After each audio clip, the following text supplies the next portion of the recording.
En aquel tiempo, Jesús atravesó de nuevo en barca a la otra orilla. Se le reunió mucha gente a su alrededor y se quedó junto al lago.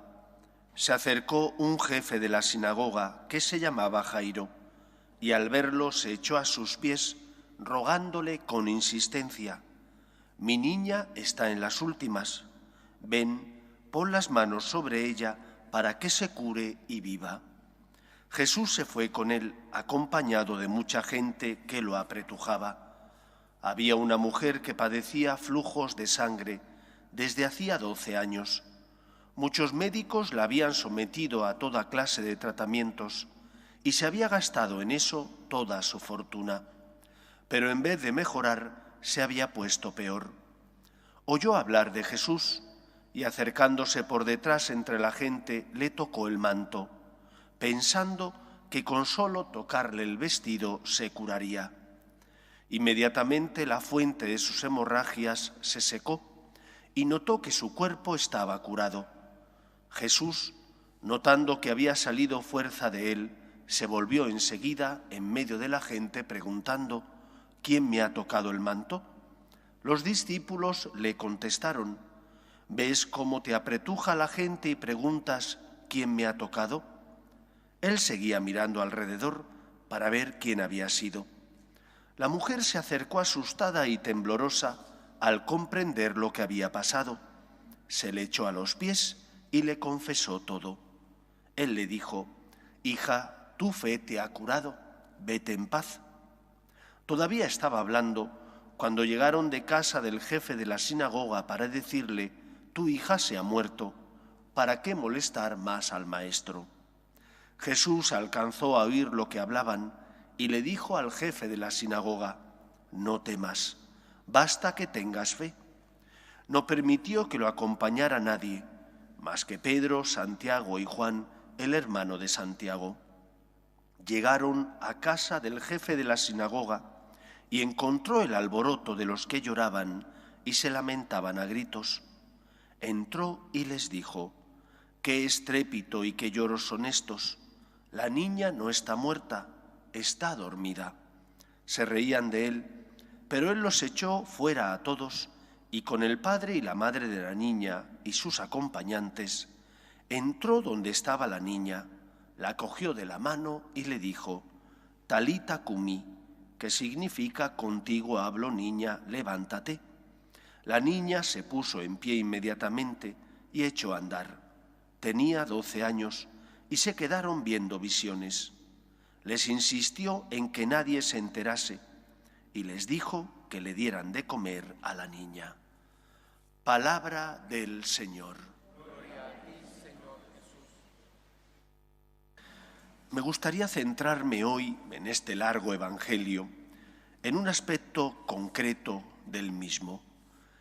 En el evangelio aparecen, junto con Cristo, 3 grupos diversos.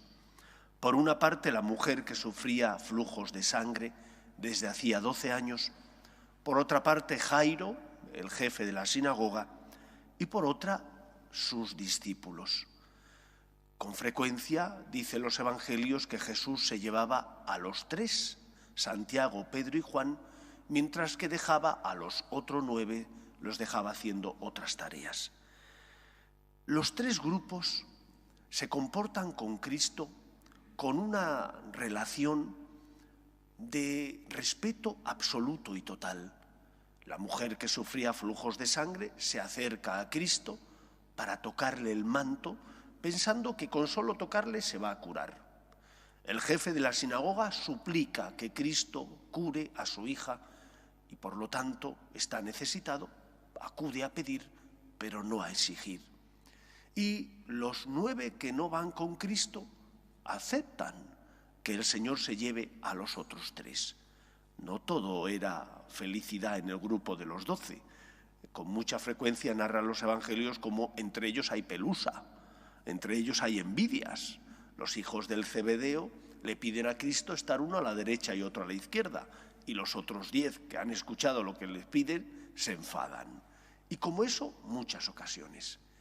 Creo que es importante que recapacitemos y nos planteemos cómo es nuestra relación con Cristo.